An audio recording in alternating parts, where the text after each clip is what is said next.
India Legal presents Courts Roundup.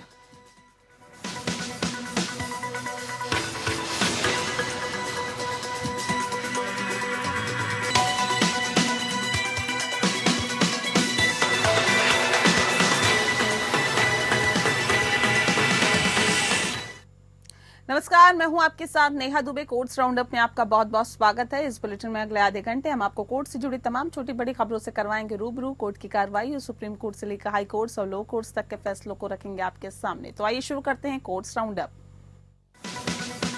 India Legal presents Courts Roundup.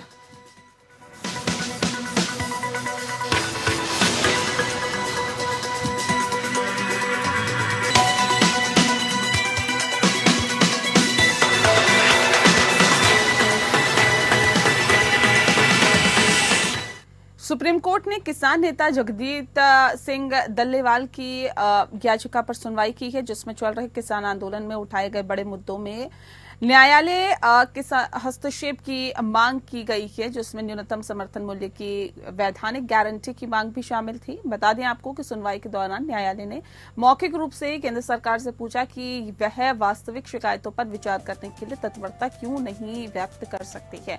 Supreme court ने स्पष्ट किया कि अनशन कर रहे किसान नेता जगजीत सिंह डल्लेवाल को चिकित्सा सहायता उपलब्ध कराने के उसके आदेश को ये नहीं समझा जाना चाहिए कि ये उनका अनशन तोड़वाने के इरादे से दिया गया है।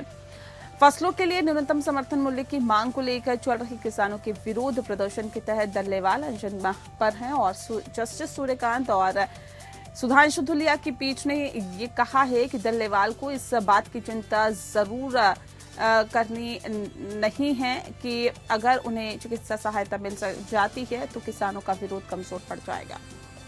कोर्ट ने मीडिया रिपोर्टों और पंजाब सरकार की कार्रवाई या निष्क्रियता की भी आलोचना की और जिससे ये धारणा बन सकती है कि डल्लेवाल को ऐसी चिकित्सा सहायता देने का इस्तेमाल चल रहे विरोध प्रदर्शनों को तोड़ने के लिए किया जा सकता है। अदालत ने टिप्पणी की, आपके पंजाब के सरकारी अधिकारी द्वारा मीडिया में जानबूझकर ये धारणा बनाने का प्रयास किया जा रहा है कि न्यायालय उन पर डल्लेवाल अनशन तोड़ने के लिए दबाव डाल रहा है और हमारे निर्देश उनका अनशन तोड़ने के लिए नहीं थे। हमने सिर्फ इतना कहा कि उनके स्वास्थ्य का ध्यान रखा जाए और फिर उनका अनशन जारी रह सकता है। अस्पताल में भर्ती होने का मतलब ये नहीं है कि अनशन टूट गया। हमारी चिंता उनके जीवन को कोई नुकसान नहीं पहुंचाना है और एक किसान नेता के रूप में उनका जीवन अनमोल है। वे किसी भी राजनीतिक विचारधारा से जुड़े नहीं हैं, वे केवल किसानों का मुद्दा उठा रहे हैं। पंजाब सरकार का प्रतिनिधित्व करते हुए महाधिवक्ता गुरमिंदर सिंह ने न्यायालय को आश्वासन दिया कि संबंधित हितधारकों के साथ एक समिति गठित की गई है और राज्य ये सुनिश्चित करने के लिए प्रयास कर रहा है कि डल्लेवाल को आवश्यक सहायता मिले।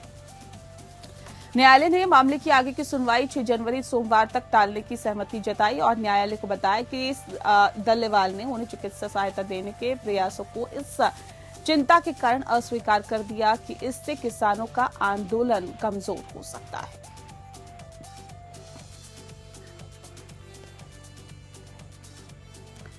सुप्रीम कोर्ट ने महाराष्ट्र के राज्य उपभोक्ता आयोग के निष्कर्षों को बहाल कर दिया है, जिसमें पाया गया कि वर्तमान प्रतिवादी एक नेत्र सर्जन निदान करने में विफल रहा था और मोतियाबिंद के ऑपरेशन के बाद अपीलकर्ता को संक्रमण और फोड़ा विकसित होने के बाद सुधारात्मक कदम उठाने में भी विफल रहा था। जस्टिस विक्रमनाथ और जस्टिस पीबी वराले की खंडपीठ ने इसे मेडिकल लापरवाही करार दिया और राष्ट्रीय उपभोक्ता विवाद निवारण आयोग के इस निष्कर्ष को खारिज कर दिया और इस मामले में कोई लापरवाही नहीं बरती गई।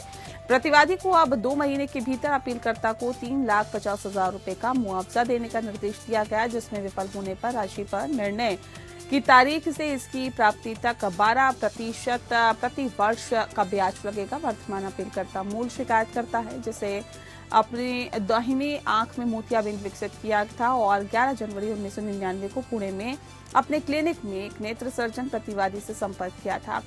जांच के बाद उत्तरदाता ने दाहिनी आंख में मोतियाबिंद को हटाने के लिए एक ऑपरेशन की सलाह दी। इसके बाद ऑपरेशन किया गया और अपीलकर्ता को उसे रात में छुट्टी दे दी गई। चेकअप के लिए दोबारा जाने पर अपीलकर्ता ने ऑपरेशन की आंख में तेज दर्द की शिकायत की। पट्टियों को बदल दिया गया और कुछ दर्द निवारक और आंखों की बूंदें निर्धारित की गई। हालांकि अपीलकर्ता को 25 जनवरी को फिर से अस्पताल ले जाया गया, जहां उसे कुछ दवाएं और दर्द निवारक गोलियां निर्धारित की गई। अपीलकर्ता ने फिर से तीसरी चिकित्सा राय मांगी और अन्य डॉक्टर से संपर्क किया, जिसने ये भी राय दी कि ऑपरेशन की गई आंख में सेप्टिक संक्रमण था, जिसे पूरी तरह से नुकसान हुआ था और उसे हटाना पड़ा। अपीलकर्ता को अंततः सैन्य अस्पताल में भर्ती कराया गया, जहां पर अपीलकर्ता ने दाहिनी आंख के लिए अपनी पूरी दृष्टि खो दी। अपीलकर्ता ने प्रतिवादी को जानबूझकर चिकित्सा लापरवाही के लिए कानूनी नोटिस भेजा और 10 लाख रुपए का दावा किया है। इसके बाद अपीलकर्ता ने चिकित्सा लापरवाही के लिए जिला उपभोक्ता फोरम पुणे के समक्ष शिकायत की और 3.5 रुपए के मुआवजे की प्रार्थना की है। बता दें आपको कि जिला उपभोक्ता फोरम ने इस आधार पर अपीलकर्ता की अपील को खारिज कर दिया है। फिर भी महाराष्ट्र के राज्य उपभोक्ता आयोग के समक्ष अपील की। आपको बता दें कि जिसने 26 नवंबर 2015 को अपीलकर्ता की अपील को आंशिक रूप से स्वीकार कर लिया और जिला फोरम के आदेश को रद्द कर दिया। प्रतिवादी को 1 वर्ष के भीतर 3.5 रुपए का मुआवजा देने का निर्देश दिया गया था, जिसमें विफल रहने पर राशि पर प्रति वर्ष 12% का ब्याज लगेगा।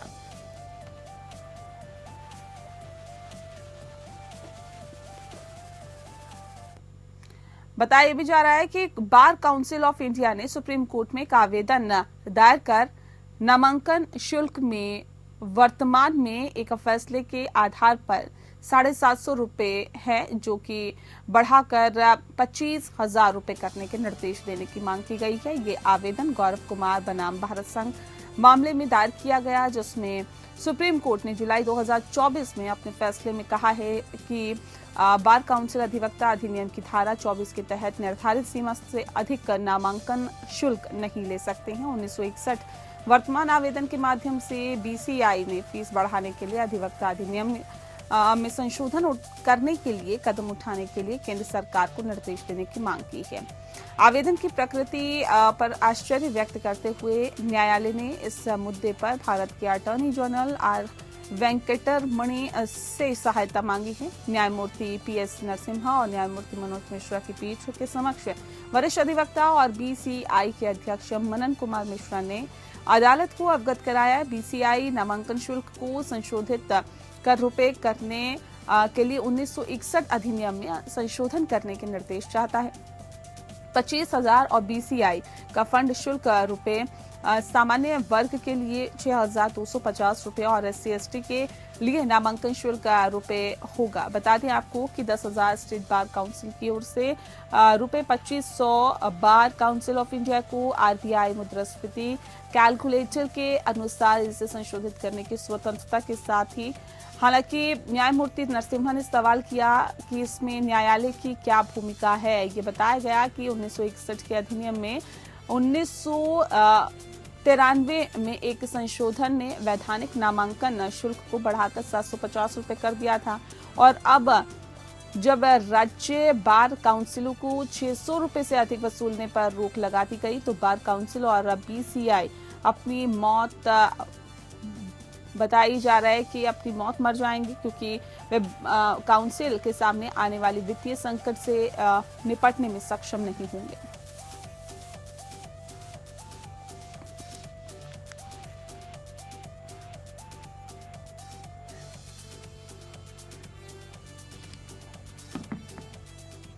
मध्य प्रदेश के धार स्थित भोजशाला विवाद मामले की सुनवाई कर रही जस्टिस ऋषिकेश रॉय की बेंच ने मामले की अगली सुनवाई को सीजेआई जस्टिस संजीव खन्ना के पास भेज दिया है। जस्टिस ऋषिकेश रॉय ने कहा है कि चूंकि प्लेसेस ऑफ वर्शिप एक्ट के मामले चीफ जस्टिस की बेंच सुनवाई कर रही है, इसीलिए इस मामले को सीजेआई के सामने ही रखा जाए। कोर्ट ने ये आदेश मुस्लिम पक्ष की तरफ से दी गई उसे दलील को सुनने के बाद दिया है, जिसमें उनकी तरफ से ये कहा गया कि ये मामला भी प्लेसेस ऑफ वर्शिप एक्ट के तहत ही आता है।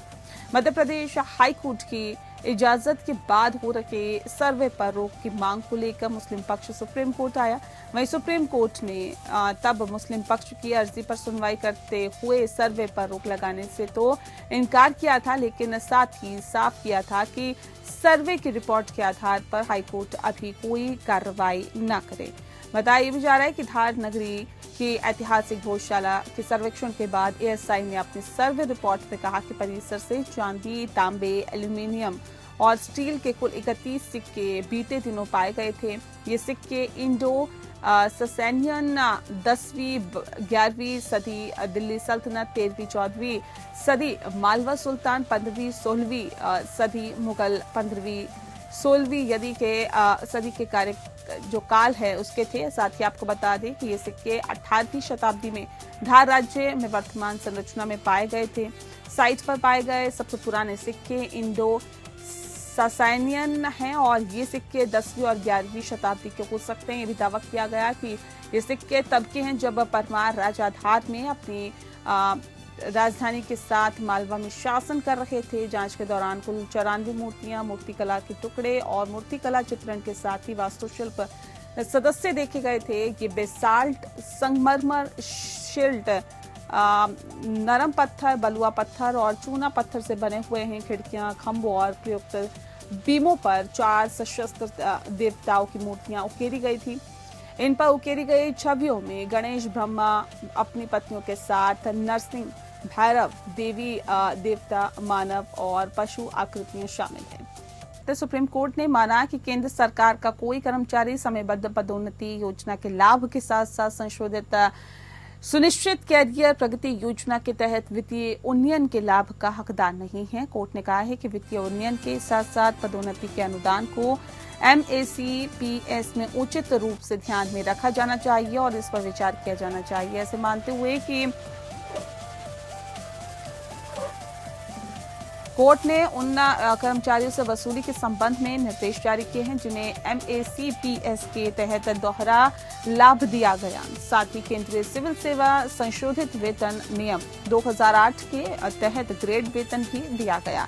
बताया भी जा रहा है कि साथ ही न्यायालय ने केंद्र सरकार को निर्देश दिया है कि रिटायर्ड सरकारी कर्मचारियों और इस निर्णय के 1 वर्ष के भीतर रिटायर होने वाले कर्मचारियों से बकाया राशि की वसूली न की जाए, जिन्हें केंद्रीय सिविल सेवा संशोधित वेतन नियम 2008 के कार्यान्वयन पर केंद्र सरकार द्वारा संशोधित वेतन का लाभ दिया गया था। चीफ जस्टिस संजीव खन्ना और जस्टिस संजू कुमार की खंडपीठ ने संशोधित सुनिश्चित कैरियर प्रगति योजना 2008 के कार्यान्वयन से संबंधित दीवानी अपील में निर्णय सुना है। MACPS प्रत्येक सरकारी कर्मचारी को ज्वाइनिंग की तिथि 10, 20 और 30 वर्षों की नियमित सेवा पूरी करने पर उन्नयन प्राप्त करने की अनुमति देता है। MACPS के तहत वित्तीय निर्धारण केंद्रीय सिविल सेवा संशोधित वेतन नियम 2008 CCS RP नियम के अनुसार है और ये मुद्दा है कि क्या MACPS 1 जनवरी 2006 से लागू होगा, जिस दिन CCS RP नियम लागू किए गए, क्योंकि कुछ प्रतिवादियों को 2 से 4 साल की सेवा पूरी करने के बाद संशोधन या उच्च वेतनमान के रूप में लाभ दिए गए। सबसे पहले ACPS ने 1 या 2 पदोन्नति के बिना 12 साल और 24 साल की नियमित सेवा पूरी करने पर वित्तीय उन्नयन की परिकल्पना की थी, जबकि MACPS में बिना पदोन्नति के 10, 20 और 30 वर्ष की नियमित सेवा पूरी करने के बाद 3 वित्तीय उन्नयन की परिकल्पना की गई और 1 दशक तक उसी ग्रेड वेतन पर काम जारी रखने की बात कही गई। सुप्रीम कोर्ट ने माना कि एक प्रतिवादी CCS RP नियमों के अनुसार उनके द्वारा अर्जित सभी वित्तीय उन्नयन को ध्यान में रखने के बाद ही MACPS के लाभों के हकदार होंगे।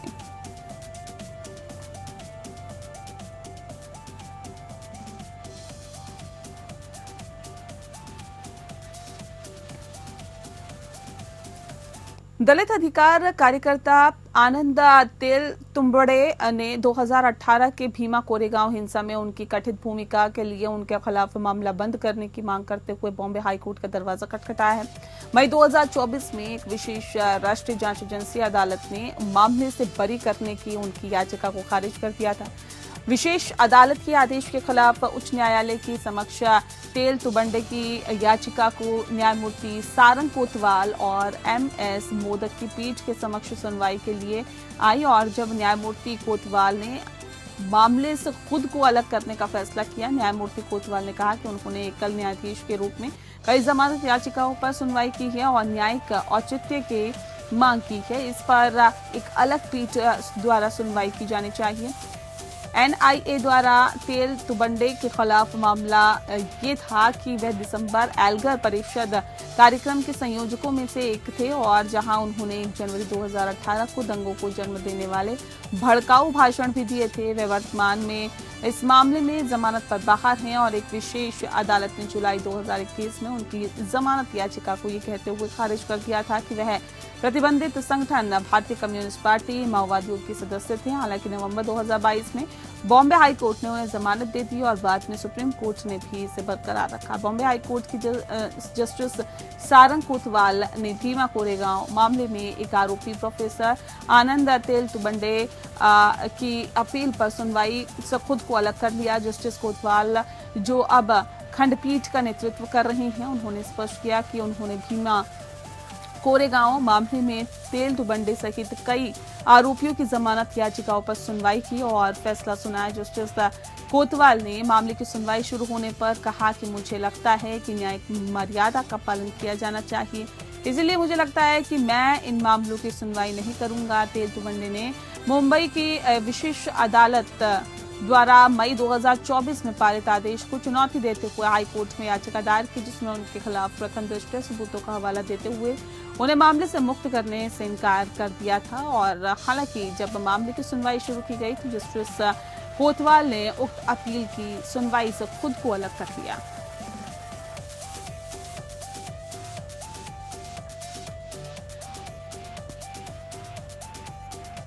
बॉम्बे हाईकोर्ट ने सीपीआई के नेता गोविंद पानसरे की 2015 में हुई हत्या के मामले में जांचकर्ताओं द्वारा की गई प्रगति की निगरानी खत्म करने का फैसला किया। जस्टिस एएस गडकरी और जस्टिस कमल खट्टा की खंडपीठ ने आज ये टिप्पणी की।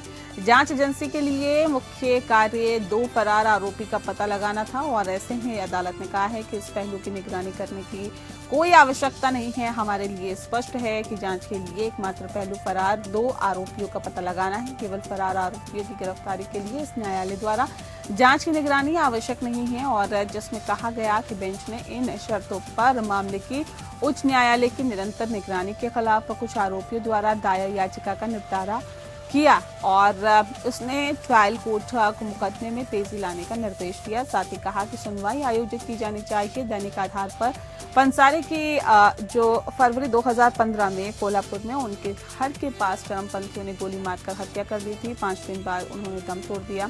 उनकी बेटी स्मिता पंसारे ने बेटी की जांच की धीमी प्रगति पर चिंता जताते हुए उच्च न्यायालय का रुख किया। उन्होंने ये भी तर्क दिया कि पानसरे और नरेंद्र दाभोलकर, एम कलबुर्गी और गौरी लंकेश जैसे अन्य कार्यकर्ताओं की हत्या में एक बड़ी साजिश थी। उन्होंने तर्क दिया कि चारों हत्याएं आपस में जुड़ी हुई थी और इन हमलों के पीछे का मास्टरमाइंड एक ही था।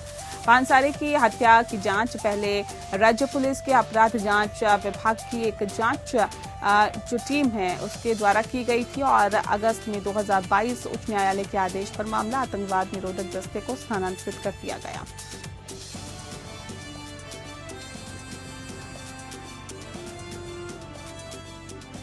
और बुलेटिन में फिलहाल के लिए इतना ही। नमस्कार। India Legal presents Courts Roundup.